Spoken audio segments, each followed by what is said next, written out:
అయితే గురుగారు మనకి చాలామంది పనులు చేసేటప్పుడు నాకు ఆ కర్మ వస్తుంది ఈ కర్మ వస్తుంది అంటారు. కానీ కొంతమంది కర్మ అంటే నువ్వు చక్కగా చెప్పు, వివరించి చెప్పు. మనం ఏదైనా పని చేస్తే ఆ పనికి మంచో చెడో వస్తుంది, అది కర్మ ఫలితంగా వస్తుంది. ఆ కర్మ ఫలితంగా వచ్చినప్పుడు మనకి అది మంచి చేయొచ్చు, పుణ్యకర్మ కావచ్చు, పాపకర్మ కావచ్చు, జీవితంలో జరుగుతుందంటారు. అలాగే గురువులు కర్మ చేసేటప్పుడు వాళ్ళ కర్మ కర్మగా ఉండదు, అది అకర్మ స్థితిలో ఉంటుంది, అది కర్మయోగంగా విరాజిల్లుతుంది అంటారు. మనం చేసే ప్రతి పని కర్మయోగంగా కావాలంటే ఎలా? అది కర్మగానే మిగిలిపోయి పాపపుణ్యాల్లోకి పడిపోవాలంటే ఎలా? ఈ కర్మను దాటి జీవించడం ఎలా? జీవన విధానమే యోగంగా మార్చుకోవడం ఎలా? అడుగుతున్న ప్రశ్నలు ఒక్కొక్కటి చిన్న చిన్న ప్రశ్నలు కాదు, చాలా ఎంతో ఆలోచన చేసి యోచన చేసి అంత యోగశాస్త్రాన్ని గురించి తప్పించినటువంటి వ్యక్తి అడిగే ప్రశ్నలాగా ఉంది. అర్జునుడు కూడా కృష్ణుని అట్లా అడగలేదేమో. నువ్వు చెప్పావు ఒక ఉదాహరణ. ఒక వ్యక్తిని మామూలుగా చంపాడు, ఒక మిలిటరీ ఆఫీసరే. హైదరాబాద్ వచ్చాడు వాళ్ళ ఇంటికి, ఏదో పక్కన వాళ్ళతో ఇంకో వాళ్ళతో పోట్లాడ వచ్చింది. దాని దగ్గర ఉన్న గన్ తీసుకున్నాడు, చంపేశాడు. ఏం చేస్తారు? మిలిటరీ ఆఫీసర్ అయినా అరెస్ట్ చేస్తారు, చేసి శిక్ష చేస్తారు కోర్టులో పెట్టి. ఇతనే చైనాతోటో లేకపోతే ఇంకొకళ్ళతోటో యుద్ధం వచ్చింది మనకి, మన దేశానికి ఇంకో దేశానికి. అప్పుడు కొన్ని వందల మందిని చంపేస్తున్నాడు, అవార్డు ఇస్తున్నాడుగా సెంట్రల్ గవర్నమెంట్. ప్రెసిడెంట్ గారు చేసి ప్రైజులు కూడా ఇస్తున్నాడు, అవార్డులు ఇస్తున్నాడు. ఇదే నువ్వు అడిగిన ప్రశ్నకి సమాధానం. మనము భగవంతుని యొక్క ధర్మమైనటువంటి దానికి లోబడి చేసేటువంటిది, అది ప్రపంచానికి సమాజానికి మేలు చేస్తే నువ్వు చేసేది తప్పైనా కూడా కరెక్టే. ఉదాహరణకి ఒక వ్యక్తిని ఇంకొక వ్యక్తిని పొడిచాడు, అంతకుడు డబ్బుల కోసం అని దేనికోసం, బాగా ఇదంతా అయింది. 2-3 కత్తిపోట్లు పడ్డాయి అంతే. ఎంబడే తీసుకొచ్చారు, ఎస్పీ గారు వచ్చాడు, వాడిని అరెస్ట్ చేశాడు.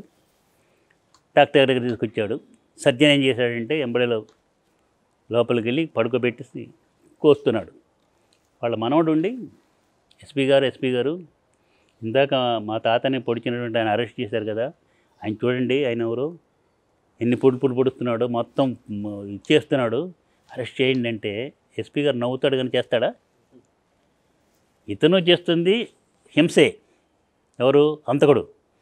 సర్జన చేసేది హింసే శరీరానికి. కానీ ఆ హింస కీడు చేస్తున్నది, ఈ హింస మేలు చేస్తున్నది. ఒక వ్యక్తికి మేలు చేయడానికి, ఒక వ్యక్తికి ఆరోగ్యాన్ని ఇవ్వడానికి, ఒక వ్యక్తికి ఏదైనా ఒకానొక సమస్యని పరిష్కారం చేయడానికి చేసే హింస కూడా అహింసే. ఇది ఎవరు నీకు నిర్వచనం చెప్పుండరు. కేవలం అహింస అంటే ఏంటంటే ఎవరేం చేసినా కూడా ఏమీ జోక్యం చేసుకోకుండా చేతులు కొట్టుకొని ఉండటమే అహింస అని అనుకుంటారు. నేను అట్లా చెప్పటల్లా. హింసని ఆపటానికి చేసే హింస కూడా అహింసే. అదే కృష్ణుడు చేశాడు. శ్రీకృష్ణ పరమాత్మ భగవద్గీత ద్వారా అర్జునుడికి చేస్తే అంతా అర్జునుడికి అర్థమైందో లేదో కానీ ఇంకా చెబితే ఏం చెబుతాడో అని చెప్పి తరగాయకుండా ఉంటాడు. అర్థమైందా అంటే అర్థమైందని. మనం జాగ్రత్తగా భగవంతుని యొక్క గురువు యొక్క పద్ధతిలో మనం మిక్స్ అయిపోతే, ఆయన దీని ప్రకారంగా చేస్తే కర్మ చెడ్డ ఫలితం రాదు, అన్నీ మంచి ఫలితమే వస్తుంది. మనకు కష్టం రావచ్చు, వస్తుంది. మొట్టమొదటి అసలు ధార్మికమైన పద్ధతిలో, యోగ మార్గంలో, ఆధ్యాత్మిక మార్గంలో అడుగుపెట్టినటువంటి నిష్కల్మషంగా చక్కగా స్పష్టంగా అడుగుపెట్టినటువంటి వాళ్ళకి వచ్చేవి ఏంటి అంటే కష్టాలే, సమస్యలు వస్తాయి. పక్కన వాళ్ళంతా సృష్టించేది, మన చుట్టాలే సృష్టించేది, ఫ్రెండ్స్ సృష్టించేది, ఇతరత్రా వచ్చేవి ఇవన్నీ గురువు సృష్టే. వీటన్నిటికి నిలబడతాడా లేదా ఆలోచించకూడదు. దాని మీద ఒకే ఉదాహరణ, వాల్మీకి అంతకుముందు దోచుకుంటూ ఉండేవాడు, చెప్పక్కర్లేదు కదా, అందరికీ తెలిసిందే. సప్తఋషులు వస్తుంటే వాళ్ళని కూడా ఆపాడు. ఏమన్నాడు? మా దగ్గర ఏమున్నాయా, మా దగ్గర ఏం లేవు. మీ మొహాలు చాలా ఆనందంగా సంతృప్తిగా ఉన్నాయి, మీరు ఎక్కడో స్విచ్ బ్యాంకులోనో ఎక్కడో దాచిపెట్టి ఉంటారు, తీసుకొచ్చి ఇవ్వండి, నాకు చెప్పండి, ఆ నంబర్ చెప్పండి, నేను చూసుకుంటాను. ఏమి లేవయా మా దగ్గర. మీ దగ్గర ఉన్నదే నాకు కావాలని, మా దగ్గర ఉన్నదే ఇవ్వమంటావా? అట్లాగని వాళ్ళు చేతులు ఎత్తి ఆశీస్సులు ఇచ్చారు. ఆ చేయి నుంచి కిరణం వచ్చి 7 కిరణాలు కలిసినాయి. 7 జన్మల పాపం కరిగిపోయింది. ఎంబడే ఆయనకి గురువు యొక్క అనుగ్రహాన్ని పొందే అర్హత వచ్చింది. మంత్రం స్వీకరణ చేసే స్థితి వచ్చింది. ఎంబడే గురువు పరిగెత్తుకుంటూ వచ్చాడు, కానీ ఈయన గురువు దగ్గరికి వెళ్ళాలి. ఎవరు? నారదుల వారు. గమ్మత్తు ఏంటంటే ఆయన 24 గంటలు నారాయణ నారాయణ నారాయణ అనేది, కానీ ఈయనకి చెప్పింది ఏంటి? రామమంత్రం. రామ అంటే అనలేకపోయినాడు, అందుకని మరా అన్నాడు అని చెప్తారు. అదేం కాదు, రామ్. అది మనకి ఎందుకు చెప్పారంటే, అట్లా నాయన ఒక మంత్రాన్ని నువ్వు అటుది ఇటుది చేసినా నీకేమీ దోషం రాదు. అమెరికాలో నన్ను అడిగారు, ఒక మంత్రాన్ని మనం తప్పుగా చేస్తే చెడ్డ ఫలితం వస్తుందని చెబుతున్నారు స్వామీజీలంతా కూడా చాలామంది. మొన్న కూడా టెంపుల్లో స్పీచ్ ఇస్తూ ఒక స్వామీజీ చెప్పాడు, మాకేమన్నా పాపం వస్తుందని. ఏమి అయితే గీతే నువ్వు కూడా వాల్మీకి అవుతావు అని చెప్పారు. రామ అన్నది అనలేక మరా అని తలకిందులు చేస్తేనే ఆయనకి ఫలితమైనాడు కదా. కాబట్టి అమ్మని అమ్మ అని పిలవపోయినా, మమ్మీ అని పిలిచినా, మా అని పిలిచినా పలుకుతుంది. కానీ నువ్వు అట్లా ఎందుకు పిలికావు, తెలుగులోనే పాడుతున్నాడు అని అందు. తల్లి యొక్క స్వభావం అది. అట్లాగే మంత్రం దాని మీద అప్పుడు ఎంభయమైంది, మహాత్ముడైనాడు. అది దాంట్లో రహస్యం. ఇప్పుడు దత్త జయంతి వస్తుంది కాబట్టి దత్తాత్రేయుల వారిని శ్రీ విద్యలో ప్రథమ గురువుగా చూస్తారు. అసలు శ్రీ విద్య దత్త ఉపాసన వేరు కాదు, వేరు కానే కాదు, రెండు ఒకటే. నా ప్రశ్న ఇంకా ఉంది. దత్తాత్రేయుల వారిని శ్రీ విద్యా స్వరూపునిగా చూస్తారు, ఇంకొక పక్క అవధూత స్వరూపునిగా చూస్తారు. ఒక పక్క ఎక్కడెక్కడో బజారులో ఉన్నటువంటి వాళ్ళు, మతిస్థిమితం లేని వాళ్ళని కూడా అవధూతలో అంటున్నారు. ఏది అంటే వీళ్ళకి నిజంగా అవధూత అంటే మతిస్థిమితం లేని స్థితిలో ఉన్నవారికి అవధూతకి వ్యత్యాసం ఏంటి? అలాగే దత్తాత్రేయుని వాడిని ఇన్ని కోణాల్లో చూడటం ఏంటి? ఎందుకు మామూలుగా ఒక గురువు అంటే అమ్మవారిని అంటే శాక్తేయ పరంపరలో అమ్మ స్వరూపంగానే చూస్తారు, అయ్యవారిని అంటే అయ్యవారిగా స్వరూపంగానే చూస్తారు. కానీ దత్తాత్రేయుల వారిని శ్రీ విద్యా స్వరూపునిగా చూస్తారు, అవధూత సాంప్రదాయంలో చూస్తారు, గురు పరంపర సాంప్రదాయంలో చూస్తారు. ఇన్ని సాంప్రదాయాల్లో ఆయనే మూల పురుషుడిగా చూడడానికి కారణం ఏంటి? అవధూతకి మతిస్థిమితం లేని వాడికి వ్యత్యాసం ఏంటి? అసలు దానికి వాటి గురించి ఆలోచించాల్సిన అవసరం ఏముంది? అసలు ఇప్పుడు ఒకళ్ళు దత్తాత్రేయుని అంతా దత్తాత్రేయులు అంటున్నారు, ఎట్లా ఒప్పు ఉండేది? That is controversial. అది మామూలుగా అయితే నేను చెప్పను సమాధానం వీటికి. నేను వాటి గురించి మీరు ఆలోచన చేసుకొని మీరు అనుసరించండి నేను చెప్తా. కానీ నువ్వు అడిగావు కాబట్టి నువ్వు నీలో ఉన్నటువంటి మీ శ్రీమతి ప్రేరణతోటి మీ ఇద్దరు మీ ట్రూప్ అంతా కూడా సత్యాన్ని సమాజానికి తెలియజేయాలనేటువంటి ఒక మంచి సంకల్పంతో సత్సంకల్పంతో అడుగుతున్నావు కాబట్టి చెప్తా. ఒక ఎఫిషియెంట్ సర్జన్ ఉన్నాడు మన వాళ్ళకి, హార్ట్ పెట్టించాలి. గోపాలకృష్ణ గోఖలే ఉన్నాడు, లేదా డాక్టర్ వేణుగోపాల్ ఎయిమ్స్ డైరెక్టర్ చేసిన ఆయన ఉన్నాడు. ఇప్పుడు ఇక్కడ మనం తీసుకుందాం, గోపాలకృష్ణ గోఖలే యశోద హాస్పిటల్ కూడా పనిచేస్తాడు. అప్పుడు హార్ట్ పెడుతుంటే మన చంద్రశేఖరరావు చీఫ్ మినిస్టర్గా ఉన్నప్పుడు బెంగళూరులో చనిపోవడానికి సిద్ధంగా ఉన్నటువంటి వ్యక్తి ఇస్తానంటే అక్కడి నుంచి ఎయిర్పోర్ట్కి తీసుకొచ్చి, బెంగళూరు ఎయిర్పోర్ట్కి, అక్కడి నుంచి ఇక్కడ ఎయిర్పోర్ట్కి వచ్చి, ఇక్కడి నుంచి యశోద హాస్పిటల్ అంతా ఆపేసేసి పోలీసు చేసి ట్రాఫిక్ కూడా లేకుండా చేసి తీసుకొచ్చారు. ఆయన చేయగలడు. ఇంకొకళ్ళు ఉన్నారు, ఇంకొకళ్ళు ఆ విధంగా నేను చక్కగా డ్రెస్ చేసుకున్నాడు, సర్జన్లాగా ఉన్నాడు, ఎన్నో ఆడంబరాలు చేశాడు. మీడియా వాళ్ళందరూ కూడా వాళ్ళని సంతృప్తిపరిచి వాళ్ళ చేత చక్కగా పబ్లిసిటీ ఇప్పించుకొని పెద్ద ఎఫిషియెంట్ సర్జన్, హార్ట్లు కాదు ఒక హార్ట్లు 4 హార్ట్లు కూడా పెట్టగలడని చెప్పేసి చేయించాడు. ఇంత చేసేస్తే దీన్ని నమ్మమంటారా అని అడిగినట్టుగా ఉంది ప్రశ్న. నీకు అవ్వని దేనికి? వాళ్ళెవరో దత్త సాంప్రదాయం అంటున్నారు, లేకపోతే సర్జన్లు అనుకుంటున్నారు, వాళ్ళకెందుకు? నేనుండి నీకెందుకు, నువ్వు గోపాలకృష్ణ గోఖలే దగ్గరికి అని నేను చెప్పాను అనుకో, నేనే గురువుని చెప్పాను, నువ్వు ఎక్కడికి వెళ్తావు? డైరెక్ట్గా వాళ్ళ గురించి ఆలోచించావు కదా. ఇట్లా సమాజానికి అంతా నాశనం చేస్తున్నారనేది కాదు. ముందు ఇది కావాలి మనకి, మనం శక్తివంతం కావాలి, మన పిల్లవాడికి ఆరోగ్యం రావాలి, మన వ్యక్తికి ఆ హార్ట్ పెట్టి చక్కగా బతికించాలి. చేస్తాడు. ఇది కూడా అంతే. ఒకటి మనం పెట్టుకున్నప్పుడు ఒక కాలేజీలో చేసాం.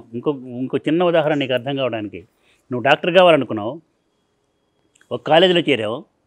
కాలేజీలో చేరిన తర్వాత ఇతర కాలేజీల గురించి ఆలోచిస్తుంటావా? మీ దగ్గర ఉన్న ప్రొఫెసర్ దగ్గర నుంచి నేర్చుకుంటూ, అక్కడ ఉన్న లైబ్రరీ పోయి నేర్చుకొని, అక్కడ ఉన్నటువంటి ఆ లెక్చరర్స్ వాళ్ళ యొక్క ల్యాబొరేటరీలకు పోయి చూసుకొని చేస్తుంటావా?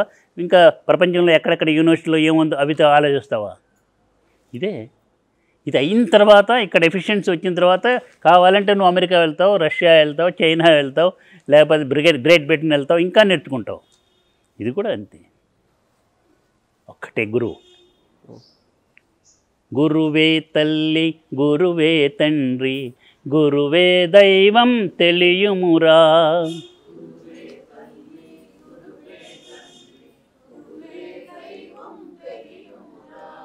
గురువే తల్లి, గురువే తండ్రి, గురువే దైవం తెలియుమురా.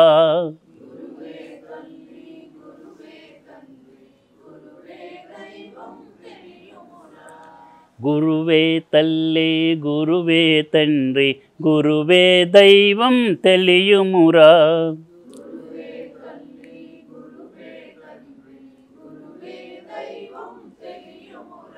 గురువే సత్యం, గురువే నిత్యం, గురువే విశ్వం తెలియుమురా. విశ్వం తెలియుమురా. గురువే తల్లి, గురువే తండ్రి, గురువే దైవం తెలియుమురా. కన్న తల్లిలా నిన్ను లాలించు, కన్న తండ్రిలా నిన్ను కోపించు, కన్న తల్లిలా నిన్ను లాలించు, కన్న తండ్రిలా నిన్ను కోపించు. గురువే తానై బోధలు చేయు, గురువే తానై బోధలు చేయు, దైవముగా నిన్ను మార్చేవేయు. గురువే తల్లి, గురువే తండ్రి, గురువే దైవం తెలియుమురా. వేయి తల్లుల ప్రేమ చూపును, కోటి తండ్రుల కఠినత చూపును, వేయి తల్లుల ప్రేమ చూపును, కోటి తండ్రుల కఠినత చూపును. చేయిని పట్టి మార్గము చూపి, చేయిని పట్టి మార్గము చూపి, గమ్యము చేర్చి గంతులు వేయును, గురువే తల్లి, గురువే తండ్రి, గురువే దైవం తెలియుమురా. గురువే ఆత్మ, గురు పరమాత్మ, గురువే ఆత్మ, గురు పరమాత్మ, గురువే ఆత్మ, గురు పరమాత్మ, గురువే ఆత్మ, గురు పరమాత్మ, గురువే విశ్వం తెలియుమురా. విశ్వం తెలియుమురా. గురువే విశ్వం తెలియుమురా. విశ్వం తెలియుమురా. గురువే విశ్వం తెలియుమురా. విశ్వం తెలియ. అనంతమైనటువంటి విశ్వమే దత్తస్వరూపము, గురుస్వరూపము, విశ్వగురుస్వరూపము. అది భౌతికమైనటువంటి ఆ యొక్క జ్ఞానాన్ని తనలో నింపుకున్నటువంటి భౌతికమైనటువంటి ఒక ఆకారం మనకు భౌతిక గురువు.